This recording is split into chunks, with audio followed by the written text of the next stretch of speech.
தேசிய கல்விக் கொள்கையை ஏற்றுக்கொள்ளாவிட்டால் தமிழகத்திற்கான நிதியை தரமாட்டோம் என மத்திய அமைச்சர் கூறியது பிளாக்மெயில் செய்வதற்கு ஒப்பானது என திமுக துணை பொதுச் செயலாளர் கனிமொழி எம்பி கூறியுள்ளார்.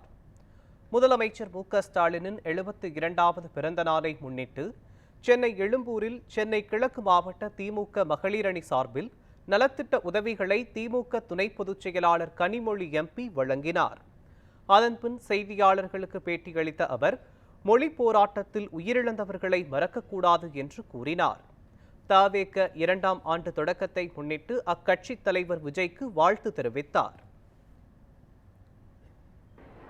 மும்மொழிக் கொள்கையை ஏற்றுக்கொள்ளாவிட்டால், புதிய கல்விக் கொள்கையை ஏற்றுக்கொள்ளாவிட்டால் தமிழகத்திற்கு தர வேண்டிய நிதியை தரமாட்டோம் என்று அதிகாரத்தோடு சொல்லக்கூடியவர்கள்தான் இங்கே பிரச்சனைகளை உருவாக்கி கொண்டிருக்கிறார்கள்.